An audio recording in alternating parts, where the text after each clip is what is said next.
Bien, alors bonsoir les amis, et on se retrouve donc pour l'étude de la paracha Vayera, d'après les enseignements de Manitou. Bon, c'était le Yahrzeit, le jour anniversaire du décès. Et la Torah commence, la paracha commence, Vayera elav Adonai beloné mamre.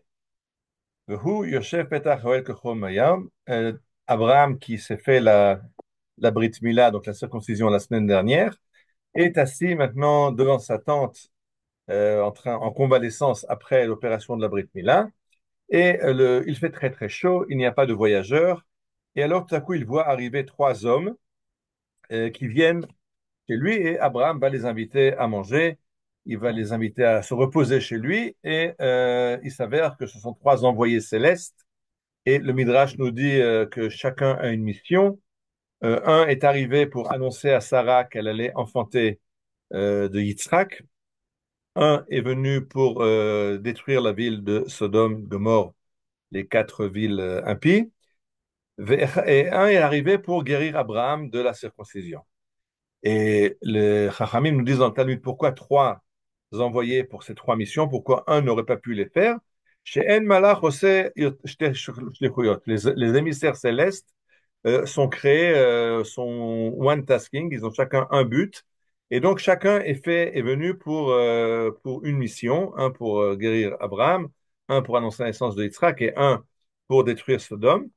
Mais ce qui est important, c'est alors, si chacun est individuel, pourquoi ils sont venus ensemble? Et c'est là-dessus que Manitou rebondit. Sur le fait que chacun a sa mission propre, mais ils arrivent ensemble chez Abraham. Ensemble, ils vont s'installer chez lui, manger de son repas. Et Manitou dit pourquoi les trois viennent ensemble? Parce que les trois événements sont intimement liés. Yitzhak peut naître parce que Abraham a fait la Brit Mila. Tant qu'Abraham n'a pas fait la Brit Mila, il n'est pas encore parfait. Et donc, l'enfant qu'il va enfanter n'est pas parfait, ça va être Ishmaël. Maintenant qu'il a fait la Brit Mila, il peut enfanter Yitzhak qui va donner la suite au projet de Dieu. Et dit le Midrash, explique Manitou, c'est la même chose.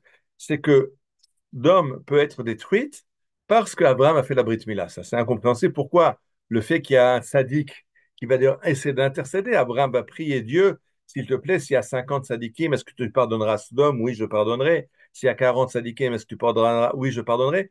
Abraham, c'est l'homme qui va intercéder pour Sodome, mais dit le Midrash, dit Manitou, explique Manitou, que c'est le fait qu'il y a un sadique qui va condamner Sodome bien qu'il ait prié pour sauver la ville. On va tout de suite comprendre pourquoi. Euh, il y a un midrash, de nouveau, un texte talmudique qui nous dit que Iov, Job, sur son tas de fumier, Job qui a tellement souffert de toutes sortes de choses, d'après le midrash, n'était autre que Terach, le père d'Abraham. Et ce qui est un grand problème, c'est que dans le livre de Iov, il ne nous a pas dit à quelle époque il a vécu, et le Talmud propose plein de solutions, et une des solutions qui est envisagée, c'est que Job était à l'époque d'Abraham, mais c'est pas seulement à l'époque d'Abraham, mais que c'est carrément le père d'Abraham. Et là, Manitou explique oui, parce que qu'est-ce que c'est Job? Quelle faute a fait Job? Le texte biblique dit lui-même que Job était un sadique, c'est un juste complet. Alors pourquoi Dieu s'acharne contre lui? Pourquoi tous ces malheurs qui l'accablent? Et Manitou expliquait que la faute d'Iov n'est pas une faute de l'ordre des actes. On peut fauter dans les actes. On doit manger kasher, on n'a pas mangé kasher, on doit faire Shabbat, on n'a pas fait Shabbat, c'est une faute dans les actes. On n'a pas fait l'acte que Dieu attend de nous. Mais il y a aussi une faute existentielle, disait Manitou, qui est la faute de ne pas vivre l'époque dans laquelle on est.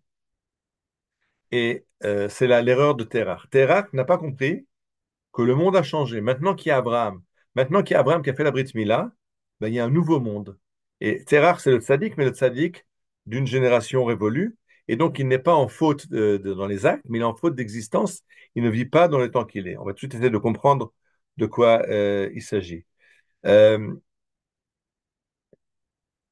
Quand il y a maintenant le monde d'Abraham qui reconnaît le Dieu unique, alors, être idolâtre à la façon de Terach, ce n'est plus de mise. On ne peut plus être idolâtre quand Dieu s'est dévoilé à l'homme, a parlé à Abraham. Il faut comprendre que maintenant, on est dans un monde où Dieu parle aux hommes et continuer à être idolâtre à ce moment-là, c'est inconcevable. Euh, et donc, Terach, lui, est relégué à la préhistoire. Abraham continue l'histoire du peuple juif et l'histoire du monde, et Terach est relégué à la préhistoire. Et c'est pour ça qu'il va souffrir. Euh, les habitants de Sodome, c'est la même chose. Et ce sont des villes impies. C'est-à-dire que tant qu'il n'y a pas de modèle de morale, ils peuvent dire, ben, on est comme ça, on est comme on est, les hommes font des fautes, l'homme est faible, et on a fait ce qu'on a pu, mais on est sorti comme on est. À partir du moment où il y a le tzaddik parfait qui est Abraham, alors ça met en accusation Sodome. Parce que si Abraham réussit à être le tzaddik, à être l'homme intègre, alors on peut dire aux autres, vous auriez pu être comme lui. Et c'est pour ça que le fait qu'Abraham ait fait la Brit Mila, c'est ça qui va condamner Sodome. Tant qu'il n'y avait pas Abraham, Sodome pouvait s'innocenter, pouvait se trouver des excuses en disant, on a essayé, on n'en est pas capable. Abraham montre que l'homme est capable de se dépasser, l'homme est capable d'aller avec Dieu. Italer le Fanaï Ve'etamim. Dieu a dit à Abraham, marche devant moi et fais la Brit Mila. On peut marcher devant Dieu, et donc ça met en accusation Sodome, et c'est pour ça que quand les envoyés viennent guérir Abraham, par là même, ils vont aller après détruire la ville de Sodome. On reverra ça dans le livre de Bamidbar, quand Israël doit rentrer en Eretz Israël, et que d'abord on passe à côté de Moab, et que Balak, le roi de Moab, va chercher un prophète des nations, Bilham, pour maudire Israël. Et le Shem Mishmuel, un commentaire chassidique, nous demande, mais pourquoi? Qu'est-ce que ça dérange de Balak, le fait qu'Israël est en route vers son pays? On n'a aucune vue sur le pays de Moab, on n'a pas un programme de conquérir Moab. Dieu a dit à Israël, ne touche pas à Moab, ça appartient à Moab, je lui ai donné sa terre, toi, il y a la terre que je te destine à toi. Alors pourquoi ils se sentent concernés? Et le Shem Mishmuel répond, le problème de Balak n'est pas un problème territorial. Il n'y a pas de contestation territoriale entre Moab et Israël. Le problème est dans tout autre ordre. Balak dit, les nations ne se conduisent pas d'après la moralité. Des gens, des individuels peuvent être des gens moraux. Il y a des gens très bien chez les juifs comme chez les non-juifs. On peut être un homme moral à titre individuel. Mais quand on est une nation, alors en français on sait ce que c'est, ça s'appelle la raison d'État. La raison d'État, elle, elle a une préséance sur la moralité. Quand on fait la guerre, ben la guerre, il y a des, il y a des victimes, il y a des gens qui meurent. C'est problématique. Ça dépasse l'État dépasse le niveau de la morale. Et quand Israël arrive sur sa terre et lui veut créer maintenant, que Dieu l'a demandé, Mamlechet Kohanim Egel Kadosh, un peuple qui vit d'après des critères de moralité, alors tout à coup ça dérange les nations. Parce que les nations pouvaient dire jusqu'à présent, OK, des gens bien, on en a chez nous, on a des gens incroyables, des gens d'une grande stature morale. Un État, ça fait des guerres, un État, ça doit se gérer. Raison d'État, on ne peut pas appliquer la morale au niveau d'un État. Alors, si Israël réussit sa gageure d'être un État moral, ça met en accusation les nations. C'est pour ça que Balak fait tout pour qu'Israël ne crée pas son État. Et Manitou disait donc à la suite de ça que la, la moralité d'Israël, le but moral d'Israël est la source de l'antisémitisme. L'antisémitisme trouve sa source dans le fait que ça dérange, Israël dérange le monde parce qu'il demande, il amène des normes auxquelles le monde ne peut pas soumettre. On peut regarder ce qui se passe aujourd'hui en Europe. L'Europe s'est entièrement pliée devant les terroristes, devant les islamistes. Peut-être la Suisse un peu moins puisqu'elle interdit de construire des minarets ou d'aller avec la burqa. Mais le reste de l'Europe s'est entièrement mis à plat devant un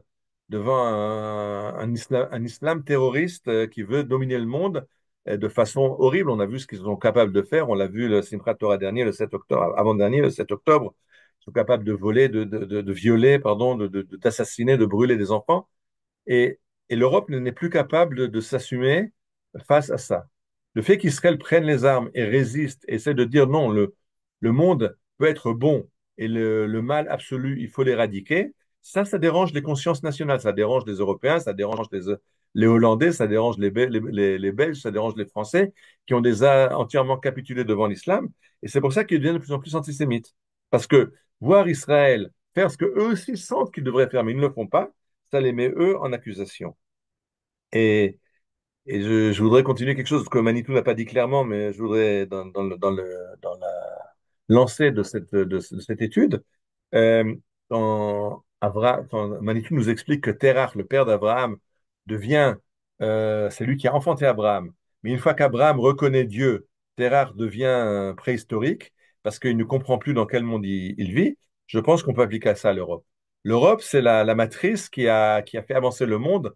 L'Europe a donné au monde la science moderne, la technologie moderne. En fait, il est clair que les derniers siècles, peut-être même les derniers millénaires, c'est l'Europe qui a dominé le monde, qui a donné la direction au monde entier.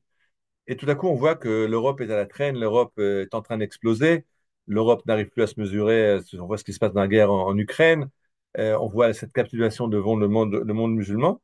Et moi, je voudrais dire que ce qui se passe avec l'Europe aujourd'hui, c'est ce qui s'est passé avec Terach à l'époque d'Abraham. Quand Israël revient sur sa terre, alors l'Europe doit passer les commandes du monde à Israël. Et si l'Europe ne le comprend pas, alors comme Terach, elle devient complètement obsolète et condamnée à disparaître. Elle a deux solutions. Ou comprendre qu'à partir de maintenant, les critères de moralité, on les apprend dans l'État d'Israël, pas seulement la cybersécurité et les drones, mais la moralité, on peut l'apprendre en Israël. Alors c'est ou comprendre et tirer les leçons, ou être condamné à disparaître. Shabbat Shalom, Bezrat Hashem, à la semaine prochaine.